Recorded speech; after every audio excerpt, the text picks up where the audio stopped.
You're listening to a Thames Estuary Partnership podcast, celebrating London's famous tidal river. We hope you enjoy it. Hello and welcome back to another episode of Talk of the Thames. I'm your host, Chloe Russell, and this is a podcast made for all of those that are interested in learning all things London Thames.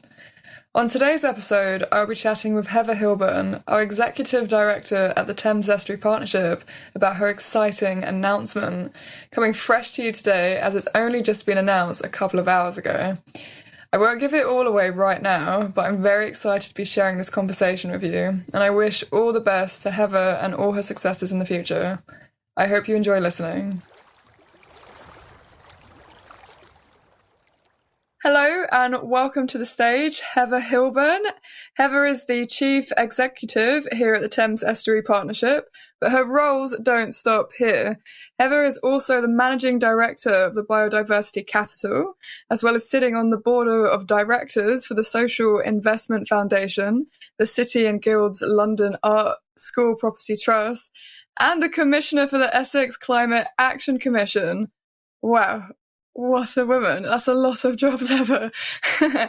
Thank you so much for finding the time to come on and chat with me, especially during such a busy period. And it is busy. How are Thank you today? It's so busy. Yes, it is busy. Thank you. It's great to be here. It's great to take a pause and have a chat about things.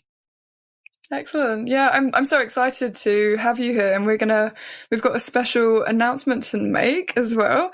But before we get into that, I was just wondering if you could tell me and the listener a little bit about yourself. And I know from your job titles that we've just listed, that's a lot to unpack, but I'd love to hear more in your own words.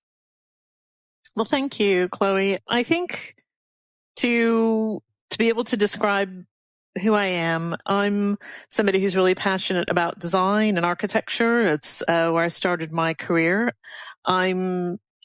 I've spent a long time in the UK. I also spend time in Europe and in North America, but primarily in the UK, and with kind of two hats on. One is lots of different hats, but primarily focusing on environment or heritage conservation and creating cities, looking at best practice in creating cities. And I although I have an architecture background, in fact, I came over to the UK. You can tell from my accent, which I've never lost, although I've been here for over 20 years, I'm from North America, but came over to go to the Architectural Association School of Architecture in Bedford Square. It was a big passion of mine to try to go to have my postgraduate degree in architecture in a foreign place. And I managed to be accepted for postgraduate study at the Architectural Association. And it was a very different, quirky kind of place. There are a lot of big name architects that come out of it, but primarily a thinking hard about things kind of place, kind of study, thinking outside the box. I think if I had to describe myself in terms of where I sit and what I do, I'm constantly asking the question, why? Why do we do it this way? Why can't we do it a different way? How does everything fit together? So although I started my career a long time ago thinking that I would go into architectural practice, I actually went into project management and I went into supporting clients and then becoming a client myself for big, complicated projects. And that's kind of how I've spent a lot of my career, is pulling teams together and writing briefs and working on big regeneration projects, working on catalyst projects. So like I've got a sort of Olympics side to my career going all the way back to 1996 in Atlanta, Georgia, where I worked for a small firm that was out of Atlanta when I got out of university. And so, which kind of just shows how old I am. but working on really big projects with big teams where the project's supposed to make a difference to a place. And the project is kind of a collection of other projects. And I guess the other things that I've done, which I'm very proud of, is supporting cultural champions. So like Sir Nicholas Sirota was a client of mine when he was in post at Tate Modern. And he's always been a champion of places of exceptional, iconic quality to showcase art. And kind of, I would say, followed him around, but he was also on the board for the Queen Elizabeth Olympic Park. So I was something called a project sponsor, which effectively, and a design advisor for that project, working in the planning and regeneration team, early design team.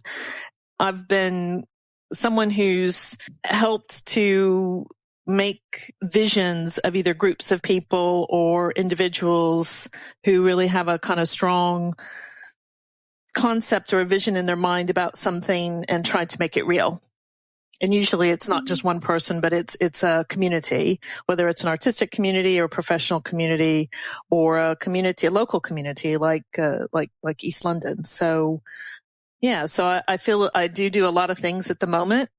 I try very hard to learn. So I think that whether it's a good thing or a bad thing, I'm always in trying to ask why. So if there's one thing that doesn't make sense to me, if there's something that can be structured better, I'm sort of constantly probably being asking questions of how to build it better, so that things are fit for purpose, whether that's governance or whether it's the design of something or whether it's making something work better. I think that's the beginning of that's something anyway. I think the other thing I'm really proud of is being able to also work in places that have been around for a long time, and I've been able to see behind the scenes. So I was in post at the Tower of London for almost 7 years, I think. And I was brought in after I worked on the Queen Elizabeth Olympic Park. I had a few years in between. I was doing some other things out in the east of England, which was very rewarding, out of Cambridge University. But I was brought on board to do transformational change. So being able to talk to people and talk to teams at this kind of great historic asset, which have been doing things the same way for quite a long time, that all wanted to change but didn't know how, whether that was how to improve looking at conservation of what is London's 1,000-year-old castle. So it's London's oldest castle, whether it's trying to improve the area and like the connections between the parties that kind of stitch together what's called the city fringe. So like right where the city of London, the finance district ends, and right where East London begins, has always had this kind of interesting, unusual kind of relationship, trying to make that work better, make sure there's investment there. It's always very busy, trying to uncover kind of really interesting things. And I actually got to work in the offices in the Tower of London. So that was really brilliant to actually be part of the team, be able to deliver better cultural programming, showcasing places for old stories that we all forget. Being able to stitch the tower better together to the Thames, because my work at Thames Estuary Partnership is all about making the Thames real, making it a real part of the thinking, which quite often estuaries and urban rivers get lost in the mix of being assets for cities.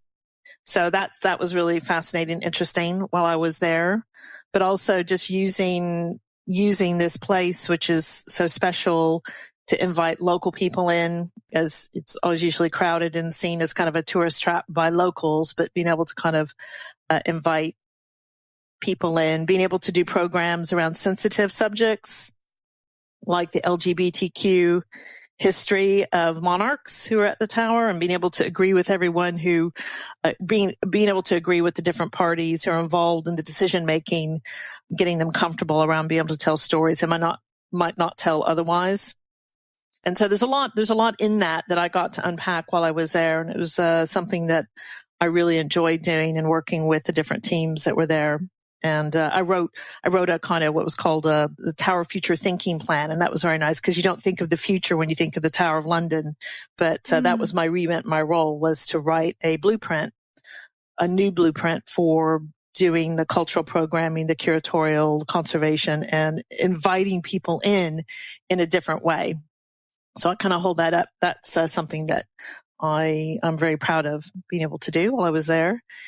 And I guess the other thing that is important to me is I started my career working for a project management firm called Davis Langdon. And Davis Langdon and Everest, meaning measuring Mount Everest, they've been absorbed by one of the big consultancy firms called AECOM. But my role there was to help put the kind of the backbones of big projects together, the financing, the programs, the teams. And so I guess at this stage in my career, I've come back to how to fund things, because most of the projects I've worked on require funding. They require support by partners. And as I do with everyone, and there's always been this big issue with drawing on the public purse to do really big projects.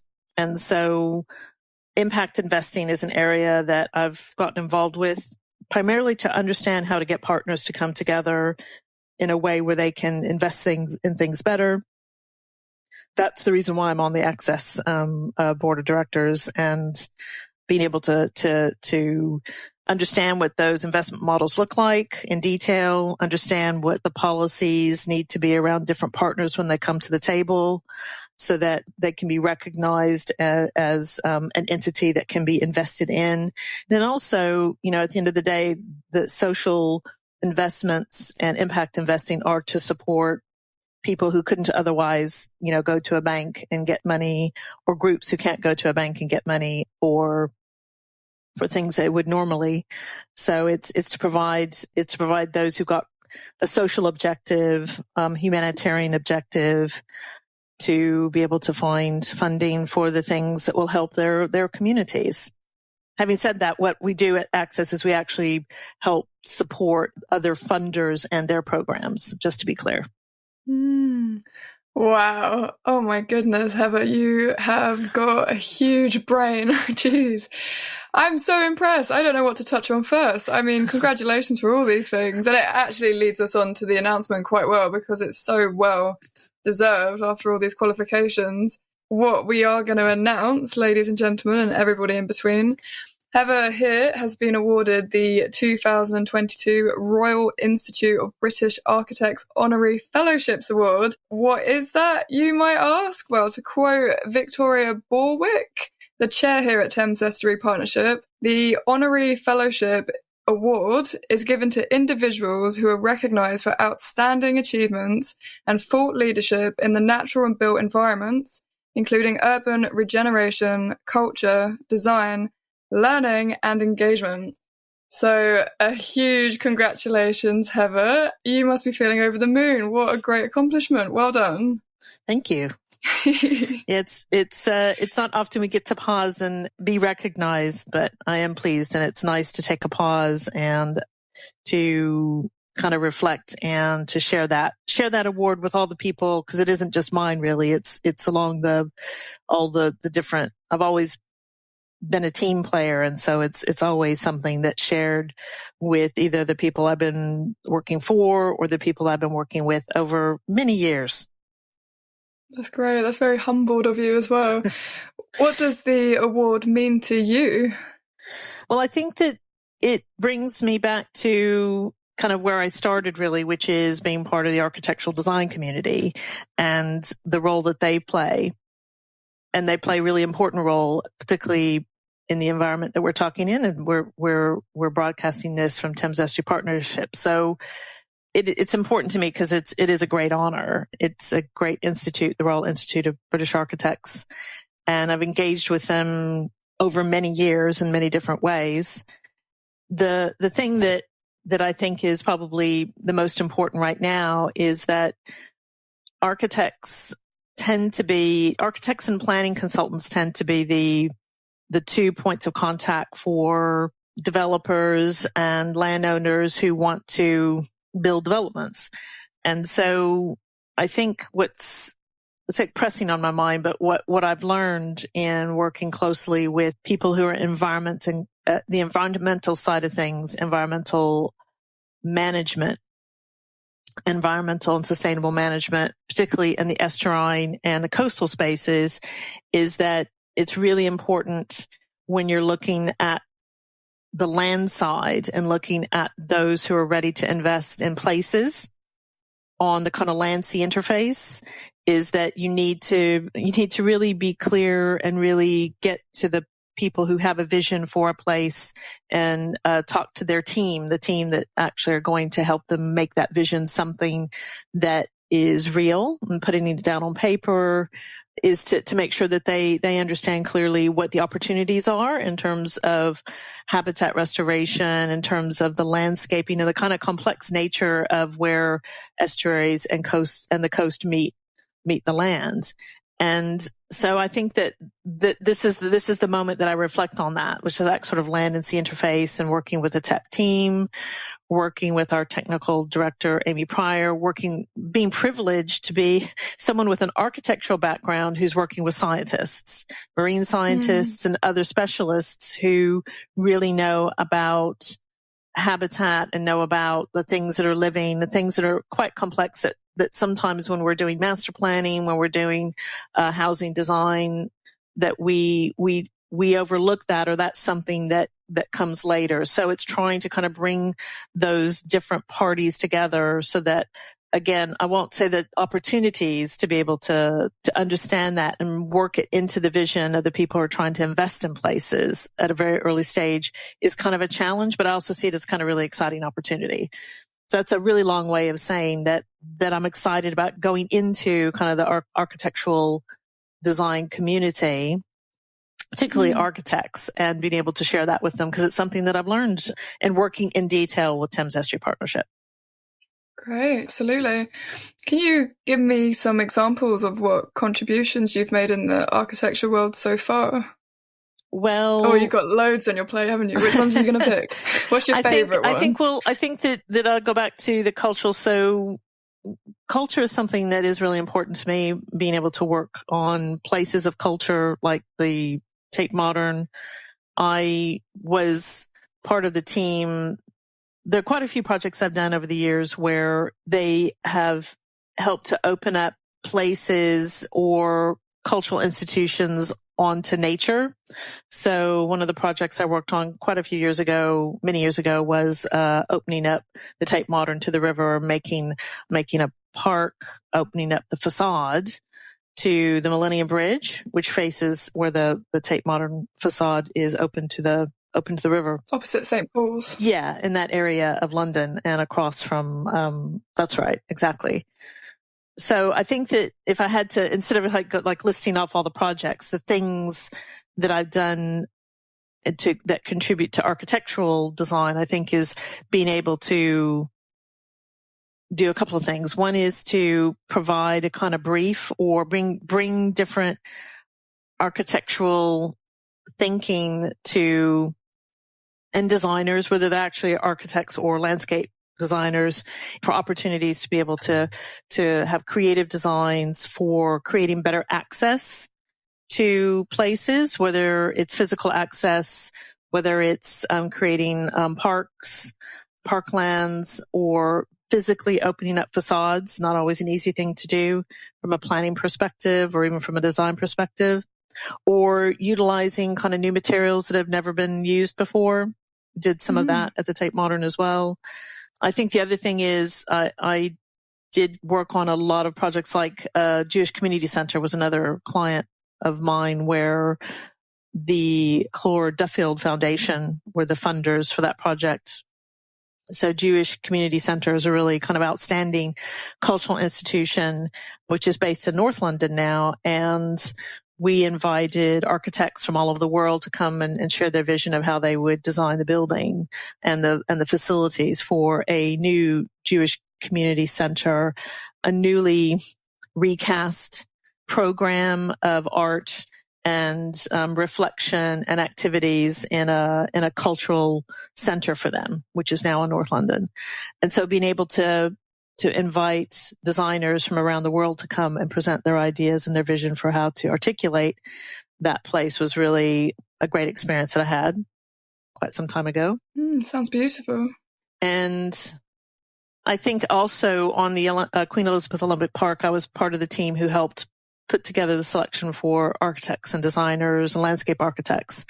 And that was quite a big feat, because there is rarely one size fits all. And so quite a lot of the work that we were doing was being able to pull together different designers who had different skills and see how they could fit together, see how they could work together to work on a new piece of London. I think most everyone knows where it is, but in East London, in Stratford, and be able to, again, articulate plans. But I think the challenge is actually finding different designers with different skills to work together. And then also working with young designers and young artists and architects to be able to incorporate their designs in kind of subtle ways within, in the streetscaping and in the lampposts, and then the street furniture is what they call it. I guess another experience I had was at the Tower of London. There is a foundation. There's an architecture firm that's based in London, but it's got a main office in Paris called Wilmot, and they host a competition for young architects going into practice. And they give them a bit of funding, and it's a big competition. They showcase it at the Biennale in Venice every other year. The Venice Biennale is art one year and architecture the other. So I helped pull together a competition with, at the time, was one of the trustees for Historic Royal Palaces, which is Malcolm Redding. And we invited a panel to come over, and what was great about that competition was the brief was was effectively to have a no holds barred design for an entry to the Tower of London. So without any constraints, sort of the sky's the limit kind of design brief. Because there are quite a lot of conservation constraints around the tower. It's a World Heritage Site. There are protected views. And so what I really liked about that was the fact that we were supporting a young European practice. And also is that just the nature of that particular competition was allowing this blue sky thinking, but came up with some really, really great designs and elements that we wouldn't have thought of otherwise if we had not allowed ourselves to be free of the constraints. So there's an archive if you type in WPRIX, PRIX, I think it's 2014. You can see the output from that, which is really interesting. There's two things I want to touch on that. So you've worked in really incredible landmarks, like really historic areas in London, modern and not so modern. We've got the Tate modern, we've got the Tower of London, and we've got the Olympic Park. And it's so fascinating to hear the behind the scenes of how these things come about. I'm really curious. And you touched on you're helping budding architectures come into place. I was just wondering how you discovered this career, and how, for people that are interested, like how would someone get into a position to work on such high profile jobs as well? Well, I think some of it is a bit of being in the right place at the right time, but I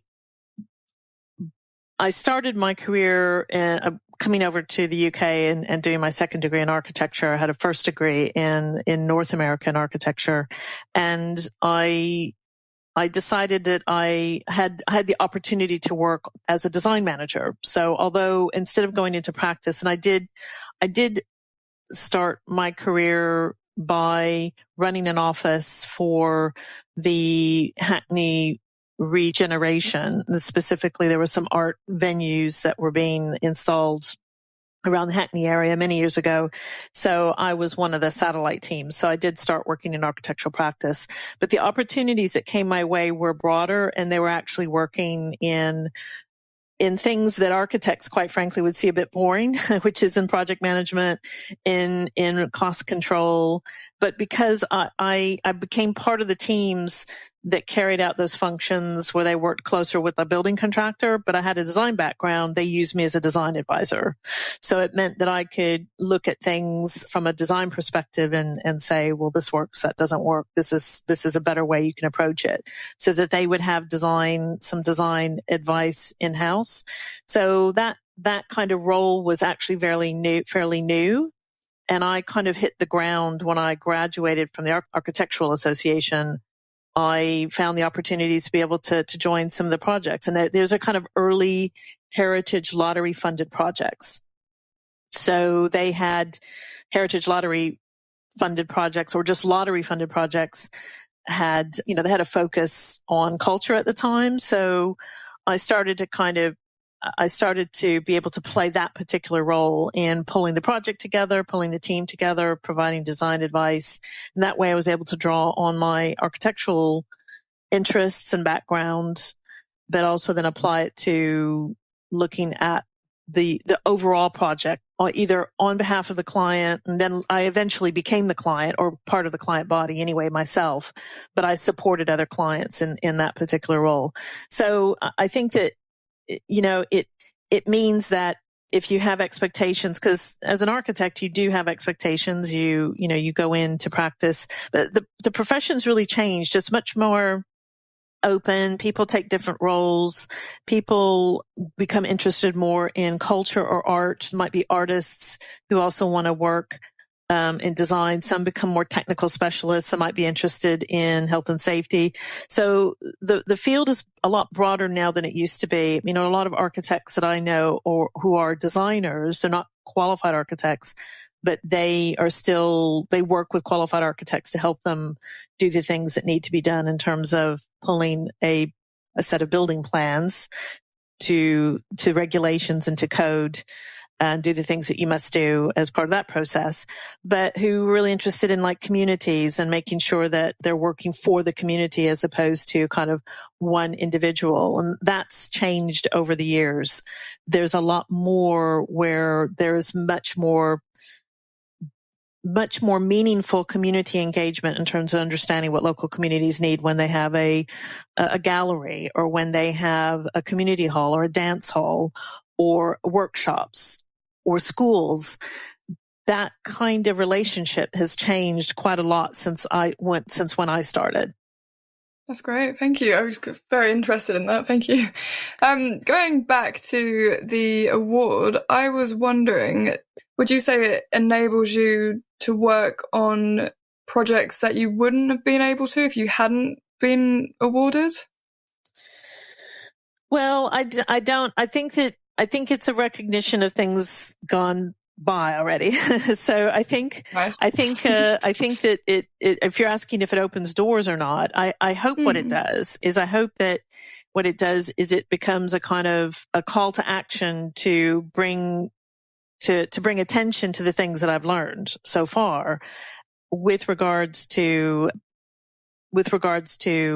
working with scientists, working with this land and sea interface that is so important. And that being able to work in that space is actually quite complex. Being able to invest in that space, being able to provide access to those kinds of spaces are really important, and they need a lot of partnership working. So what I hope that this award does is it acts as a kind of conduit for those who may not know very much about that and want to know more and want to know how they, can work as a client in partnership, or they can find out more about how they can support the health of the oceans, or understand that what an estuary is. I mean, a lot of us who come to marine science very late, or if at all, don't realize that estuaries are city rivers, are part of the ocean system if they're intertidal. And those kinds of nuggets of knowledge are kind of really important. So we work with the Calouste-Gulbenkian Foundation. There are other big kind of foundations and philanthropists and others who kind of sit in our space who understand that. And it's about broadcasting, about connecting people. So I think if anything, I would hope that this will connect people who are in one space who are incredibly important to placemaking, to making sure that communities are healthy and happy and have access to nature, have access to culture, or being able to understand what all the opportunities there are to work in this kind of rather complex space. That's interesting. That's great. And I know that you're particularly interested in culture, and I've read that you are interested in bringing history to life. And I think that's such a great saying there. I was wondering if you could explain what you mean by bringing history to life, and if you've got any examples that we would love to hear.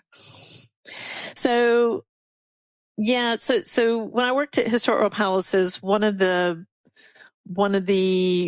themes that we had there was inviting people to history where it happened. And it's a kind of compelling, people are drawn to places where things happen. And so we do a lot of like audience research and understanding why people would want to come to the temple, what kinds of people want to come to historic places. Why do they spend so much money to come from across the world? For the Tower of London, it is a kind of bucket list, isn't it? It's like, well, this is, I know that in my lifetime, I want to actually go to the Tower of London. But underneath that, there's a compelling pull that we have to finding things and uncovering things. And so there are a lot of really great kind of stories. And I use the Tower of London because it's such an obvious example, but there are others. But I think some specific examples would be that what I thought was interesting is the place where Anne Boleyn lost her head inside the Tower of London. There still will be people who will come and lay flowers there. I find that quite fascinating that someone could connect with the death of someone that happened so long ago through a piece of history and feel emotional about it and feel connected to it. And so I found, being at the Tower for a long time, finding that someone would come and lay flowers at the place that she fell was very compelling and very moving. Other things, just very interesting things. And with regards to the Tower and its connection to the Thames, is that because London is a really unique city because it's still what you call a living city. It's a living, working city, and it has history. There are a lot of historic cities which are kind of ring fenced, and they don't necessarily have new places and new buildings. And there's a dichotomy there. There's a friction there. So you got the City of London in a skyline, and then you got the Tower of London, which is a 1,000-year-old castle. So there's been a lot of building up around the Tower, and a lot of people have different views about this, and they're very different views, and I won't get into that. But those who listen to this will know what I'm talking about, which is, do you prioritize the history of a place, or do you prioritize growing and growth and jobs and opportunities and modern iconic skylines? So there's always been that friction. And actually that friction's historical. And the reason why we know about the Tower of London, as an example, is through the written records of the friction it had with the City of London. And they had boundaries, and they argued and squabbled over the boundaries between what was in the Tower of London, London's domain, and what was in the City of London. And that's fascinating because that goes way, way back in history. But things like, if you're not a regular Tower of London visitor, if you decide to go there, there is a metal sculpture of a polar bear on the face inside the battlements of the tower, but one that's closest to the Thames. And kings of the time would give each other exotic gifts, and they would give each other animals. And unfortunately for the animals, they weren't treated very well, I'm afraid. But there used to be a polar bear that would sit in front of the tower, and they just had it on a tether, and it'd go out and fish, and it would interfere with fishermen sometimes. Sometimes they had to get out of its way. But if you're a Londoner, you probably don't know that unless you wouldn't know that unless you went into the tower. So that's quite interesting. So there's just interesting stories, but I think there's something deeper and more important about being connected to history, is that history does repeat itself, and that we need to remind ourselves. We need to understand where we're connected to history. We need to understand what's gone by, and if the various different conflicts in the world that are happening now, conflicts that have happened in the past. And it's quite easy to forget that in your day-to-day life. It's easier to forget if the places of history that are around you become so much of the background that you don't notice them anymore. They just become a kind of pattern or a part of the overall context which you don't actually connect with. So I think that it's important in our day-to-day lives to remember history. I really liked in cultural programming, which I've been part of, and artistic programming, is just being able to rediscover things. And I think having the ritual of discovering history, discovering things, the ritual of artistic expression is extremely important for our mental health, for our ability to ground ourselves. If you live in cities, to understand how to connect with other people and to connect with your community, it's something that it goes beyond words. So those kinds of the people who put those things together, whether they're artistic programs, cultural programmings, I think they're really important, and they tend to slip in the background and we forget about them. And I think during COVID has done a lot of damage in terms of disconnecting us from rituals that we have or had in terms of appreciating culture and history in our, it's like urban environment, because primarily we're talking about, at least my career has until quite recently actually been very much about a very dense urban environment and its communities and how they live together, and the history and the cultural hubs and things that either are there that we need to constantly reinvent, reinterpret, and use as places that we meet with other people. I feel like that connects to the Thames and the Thames Estuary Partnership values so well. Well, if we focus our attention on TEP, what significance does the award have for the work that you do there? Well, I think I touched on that a little bit before, which is that although, I've been so fortunate to work with the Environment Agency, with RSPB, with Natural England, all the partners, Tideway, Thames Water, City of London, all the people who kind of sit around the table. I've been really fortunate to work with people who are specialists, and they really kind of understand, they understand the science, understand technically how nature works, if you can say that. And there is a gap in the conversations between those who are in the know with how things work in nature and those who are planning things, and those who are doing, when I say planning, I mean town planning, designing and constructing things on the ground. And so being able to bring light to those, and not everyone can know everything. We all have our jobs to do. We all have our specialist focus on things. However, I think that it's really important that there's some knowledge sharing and there's some expertise sharing in terms of how we go about doing things, and how to make so that we have a better end result, and we can have better designed places that actually really incorporate habitat restoration, as opposed to maybe using some more traditional means which work, but are kind of quite hard and maybe kind of hard engineering solutions. And so, I think about the estuary edges, which is a prime example. So we host with our partners estuary edges, and it's softened embankments, and where you're creating a softened embankment between the land and the estuary. And so those kinds of opportunities, when you can, to be able to create that, is something that's fantastic, because first of all, it makes a beautiful place, gives you better access to nature. It's not being able to really push the boundaries, and where you can do that can be difficult. And I will have to say that I think that we could come up with some more creative solutions how to do it in places that we say that's too difficult, I'm not going to touch that. There is an awful lot of, well, that's very complicated set of parameters, so I'm just going to avoid it and go around it. And I say that from a kind of planning and design perspective, is designers and architects are really, the education of an architect and a designer is really and landscape architect is really to be challenged and to come up with insurmountable challenges that you have to find solutions to. So those kinds of really great sets of problems, which is how to access the nature, how to design those kinds of places, even with very, very complex conservation metrics, if you will, around them that need to be appreciated, are things that are really great for people who want to solve problems. And it's just what tends to happen is they don't find out about them until it's too late.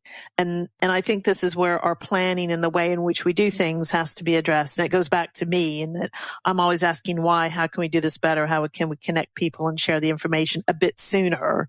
Therefore, our investment of time and quite frankly, investment of money and opportunity is not wasted because we didn't think about things or we didn't know that they were even there. There's quite a lot of uncovering to do in different specialisms who need to be coming to the table. Well said, yeah. Have you got any secret projects that you can share with us that can't be too secret? I don't think so. I think I'm pretty open book. I think I'm not working on anything in secret. I'm working on some things that going back to the building blocks, like the funding mechanisms. So trying to bring to light and working around the new biodiversity net gain. That's something that I'm very interested in and working on with partners to make sure that that model is something, if you can look it up and see what it is, if people aren't familiar with it. I won't go into a lot of detail about it because it is quite technical and specific, but making sure that landowners who are going to use that metric, which is meant to encourage habitat creation. We spend a lot of time talking about restoring or enhancing or offsetting habitat, but the biodiversity net gain is meant to also be an encouragement of creating new spaces for habitat.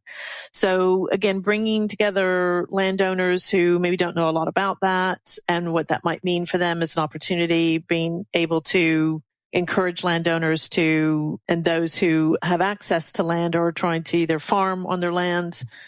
And I'm focusing on the land now because it's the area where this also applies to coastal areas and estuary areas as well, is just to be able to kind of create places for habitat. The biggest challenge is that we tend to draw lines around things. Our nature is to say, okay, I've got this boundary. And so whether that's a borough, whether that's a borough in London, whether it's a county, whether it's the laws of nature don't follow those rules. They don't say, well, I'm going to stop here because this borough stops here and there's another borough. The ways in which we can actually look at nature recovery network areas, for instance, they by their very nature are going to straddle areas that we tend to define in planning terms and in authority terms and people who are responsible for things. And that's actually quite a big challenge because trying to get parties together who are leading or are in a particular patch which they are responsible for, that's not the easiest thing to do. One of the things that I was really struck by is the Illuminated River project, which is a great project. So if people don't know what that is, they can look that up too. Is architecturally lighting some of the central London bridges. And that just the planning permissions alone for that project, and I don't think I'm sharing anything I shouldn't be sharing, but they were very complex because there wasn't one place to go for the kind of planning portal for the river. Instead, I think the designers had to go to each individual borough that's along the river in order to get permissions. I know this because I was a consultee for that project when I was in post at the Tower of London. I had a very fancy title. I was called the Palace Program Sponsor, which is basically a project director role. So I was one of the directors there at the Tower. And just the stack of papers which encompassed the planning permissions that were required for the architectural lighting of those bridges was quite something. And I think we have to find ways to make things easier for ourselves to make decisions and not harder. But that means unpicking things the way they are. So I think that there's some important moments to come up. And when it comes with to climate change, it's important because there's a timeline for that. We're not, we don't have eons of time to make these things work better. So I think that those who are working hard in this area to make sure that they're making their places more sustainable and more resilient and and really tackling the climate crisis in the way that it should be, have got some really creative ideas. It's just being able to kind of make sure that we can think a little bit outside the box and realize that we might have to unpick and pick things back together again. I'm going to use the Essex Climate Action, which you mentioned. I'm on the commissioner for the Essex Climate Action Commission. And so, Essex is quite a big area, but they've really decided to take on, through transformational change, working across communities, working across within the Essex County Council, the local authority, and with other parties and partners and businesses, local businesses, to try to come up with a joint plan. And it's quite impressive. And if you look it up and you can see what they're doing, and I've got a specific role in which I kind of help comment on things and kind of help move the plans in a particular way, it is actually quite impressive, because it's really looking at a timeline and saying how we're going to reorganize ourselves, how we're going to deploy ourselves, and then just really going for it. So I have been involved with that, and have been quite impressed with the way in which they've gone about it. There's so much food for thought there. Thank you. Wow. I'm so impressed. I feel like we should wrap up, but I would love to get a lasting message from you to our listeners. Perhaps some of our listeners could be budding architects. Have you got any advice for them? Really, your education the world is your education. And so make sure that you give yourself the tools to learn, think outside the box, get involved in projects early. What's great is if you're a young architect, to make sure that you're looking for opportunities to do things as quickly as possible, because you learn by doing.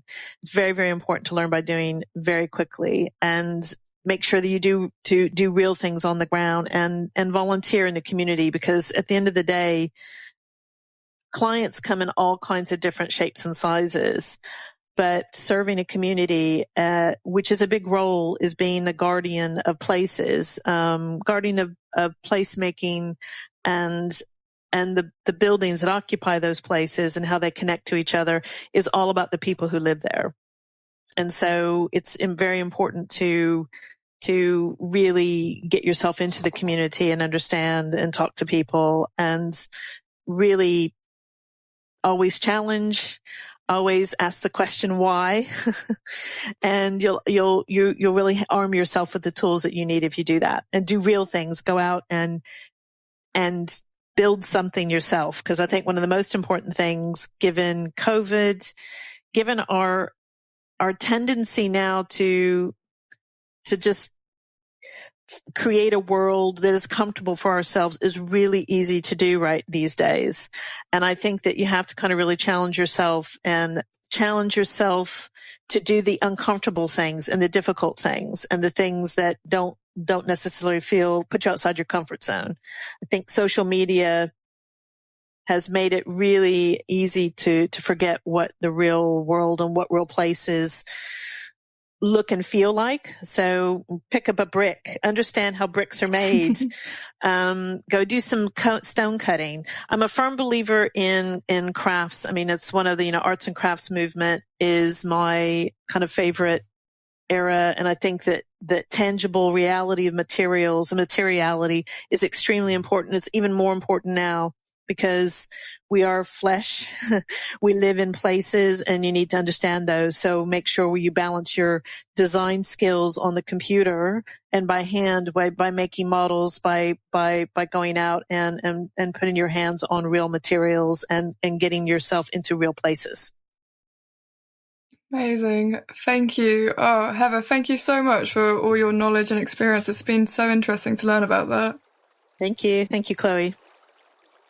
You've now reached the end of this Talk of the Thames episode. I hope you've enjoyed listening. For updates of what we're up to at the Thames Estuary Partnership, you can visit our website at www.thamesestuarypartnership.org, and you can find us on our socials, which are linked in this episode's show notes.